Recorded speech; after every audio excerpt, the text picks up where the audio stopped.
At Florida Mid-South Realty, we bring family values, professional service, and local expertise to every real estate experience. With small town feel and a personal touch, we're here to help you find the right home or sell with ease. And don't miss the Florida Rockstars, our live podcast every Tuesday at 8 a.m. Florida Rockstars, rocking real estate news and all things local. Florida Mid-South Realty, your trusted hometown team. From the Tennessee Valley Weather Channel, this is your evening update.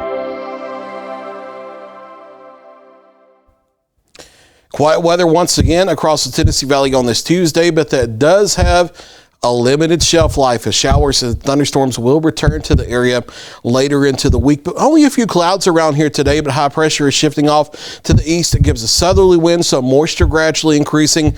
And we'll have a few isolated thunder showers around for Wednesday and Thursday before bigger rain chances coming Friday and the weekend ahead. Yes, unfortunately, weekend rain chances on the board. Mostly clear this evening. We'll stay mostly clear to partly cloudy overnight, getting down to the 60s for morning lows here toward daybreak. Partly cloudy tomorrow, back up into the mid to upper 80s, similar to today with a south wind around 7 to 10 miles per hour, but a few very isolated and spotty thunder showers possible during the afternoon and early evening. No rhyme or reason for exactly where they would be.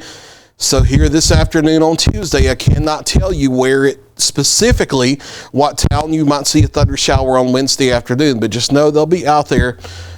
Pop up, random hit or miss type stuff, chance of rain 20%.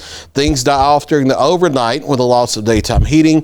Partly cloudy skies and temperatures in the 60s to start Thursday. And then a few more isolated thunder showers possible Thursday afternoon.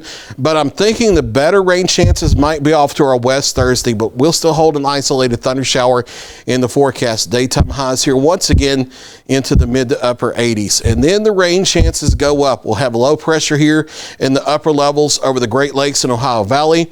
That will dig the jet stream southward into our area once again. The jet stream is the storm track, so we'll be having disturbances move through Friday, Saturday, and Sunday, and it'll be a northwest flow type pattern. So if you watch this for any length of time over the years, you know that means thunderstorm complexes this time of year, and that's what we'll be watching Friday, Saturday, and Sunday. The possibility of thunderstorm complexes moving through either our local area or very close by, damaging straight line winds.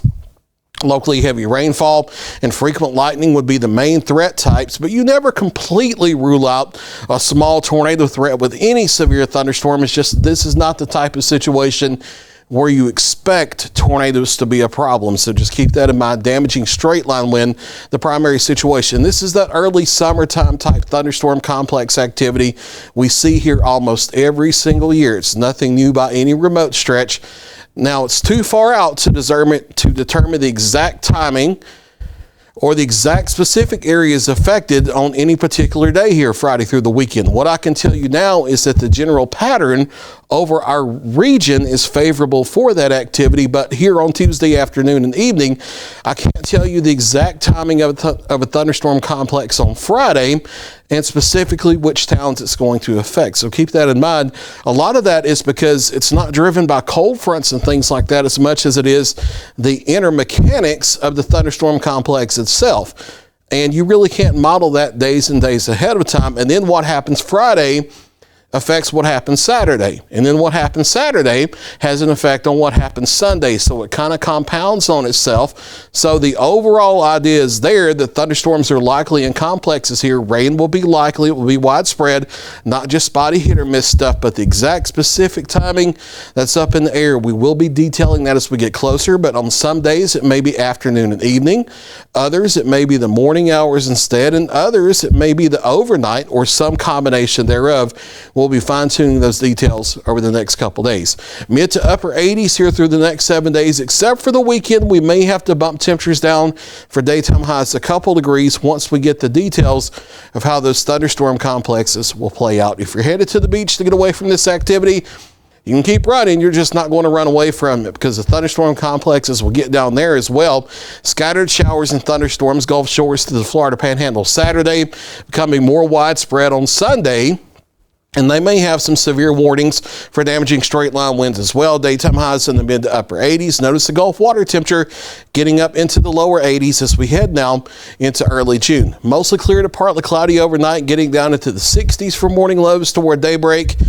And then an isolated thunder shower possible in the afternoon and evening, Wednesday or Thursday, but it will be very isolated, very spotty. Most folks probably not actually seeing rain when you look at the whole map overall. And then rain and thunderstorms likely for us, widespread activity at times, often on Friday, Saturday, and Sunday.